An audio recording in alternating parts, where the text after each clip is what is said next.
Hey, welcome back to Lifeline Apostolic Church. What time is it? Did you know? It is Did You Know? No, yeah, anyway, it is Did You Know? So here we are back at Did You Know? It has been a little while since we've been to you.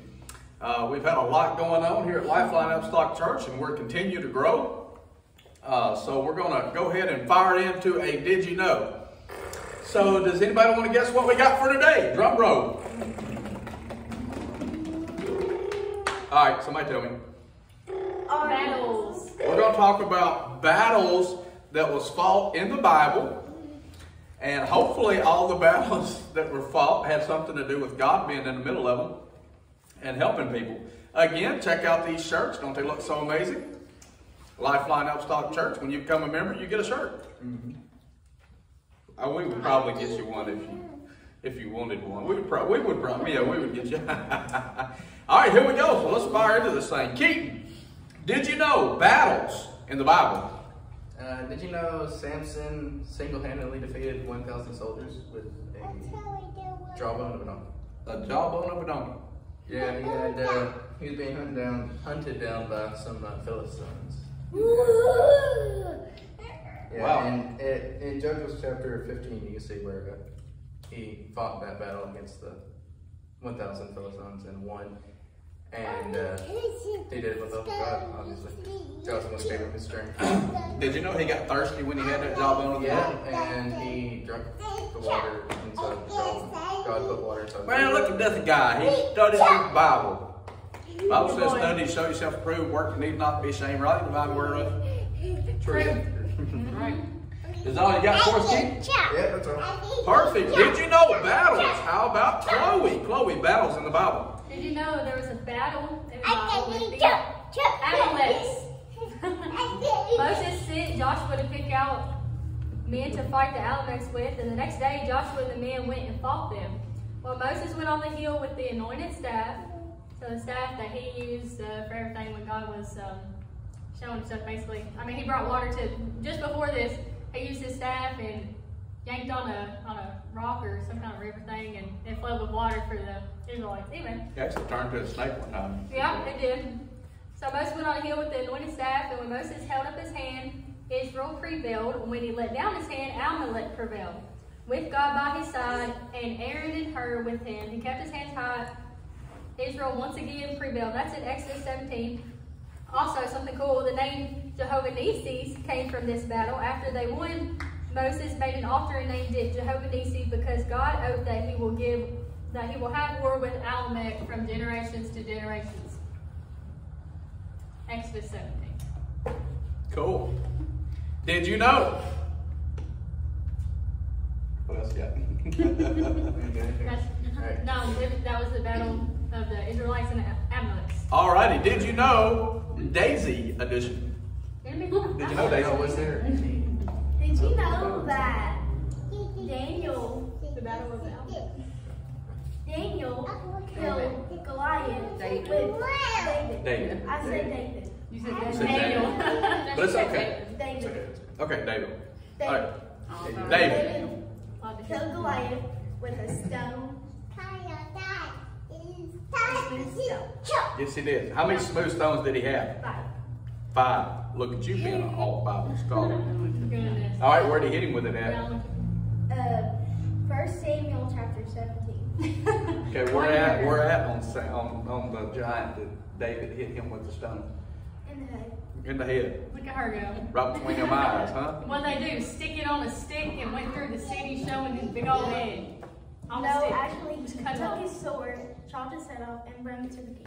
No, you're right. Wow, you're right. Man, this is a horror film.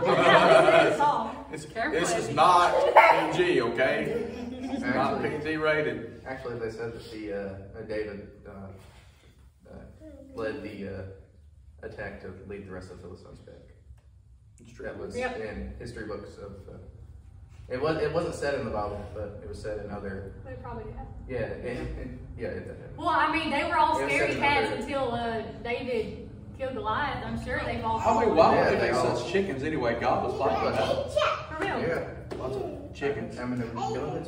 David never thought of the strength of Goliath because he thought of the strength of God. It's true. Never had to think of it. Can I get a witness? What the Lord has done for him. Did you know? Bridget, your turn. So, did you know that there was a battle called the Battle of Jericho? So, the Battle of Jericho happened at Jericho, but it's actually called Tel Es-Sultan. It's in Palestine.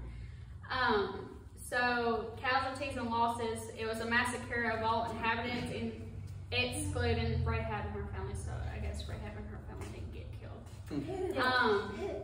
So, the Battle of Jericho was the first battle fought by the Israelites in the course of the conquest of Canaan. It's in Joshua 6:1 through 27. The walls of Jericho fell after the Israelites marched around the city walls once a day for 6 days and 7 times on the 7th day and blew their trumpets. And on the 7th day, after they blew their trumpets, the walls came crashing down. Also, the Battle of Jericho was featured one of the most outstanding miracles in the Bible, proving that God stood with the Israelites. And then, originally settled as far back as 10,000 years ago, Jericho was one of the most powerful cities in the land of Canaan, located in the Middle East, where modern-day Palestine and Israel is located now. So it is still an inhabited land, making it one of the oldest continually inhabited cities in the world.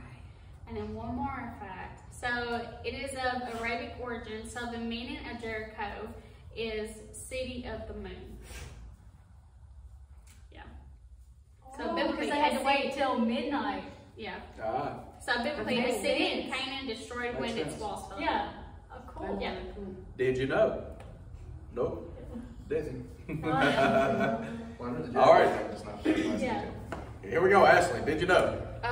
Did you know my battle is a battle that has not taken place yet? Is the Battle of Armageddon, one that we are going to help fight. We're going to fight it. Well, the Lord's already won the battle. But in Revelation 19, after the rapture, Church of God,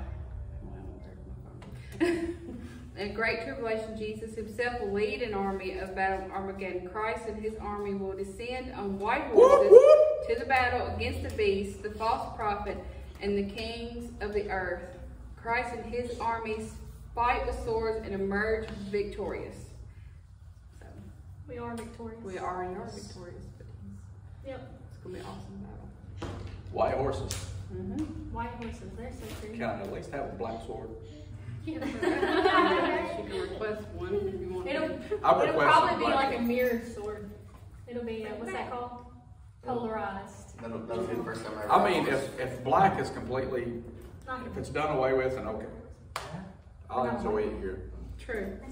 Did you know? So we've talked about a few battles that's taken place in the Bible.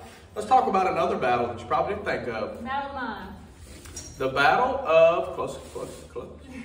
The battle of Job and Satan. That would be Satan shows up and he's like, hey. He's like, close your eyes. PG rated. Close your eyes.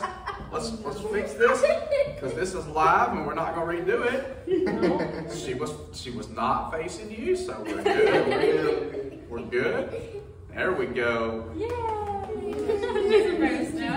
Well, I would be embarrassed too if I took my shirt off. Yeah, I'd be embarrassed too. So anyway, so we're talking about Job, and Satan come around one time and he's like, I'm looking for somebody to beat up, and the God's like, well, has you considered my servant Job? And he's like, no, I ain't really considering him. He's like, well, if you take the heads down around then and consider it, then he'll turn his back on you. No, he didn't. So as a matter of fact, the ending of Job ended up better than the beginning. No, he never even blamed on. The moral behind the story is all of your battles that are fought, when they're fought with God, you will always be victorious. Right. If you try to fight your battles without God, you're spinning your wheels. There's no way you're going to win. But when you've got God on your side, He will help you through any situation, thick or thin, no matter what the problem is, no matter if it's just the jawbone of a donkey, Right. no matter if it's just a sling and a sword, a sling and a stone, and no matter if it's just marching around the city. And no matter if it's, what are you talking about? Holding up his arm. Is Moses holding up his arm?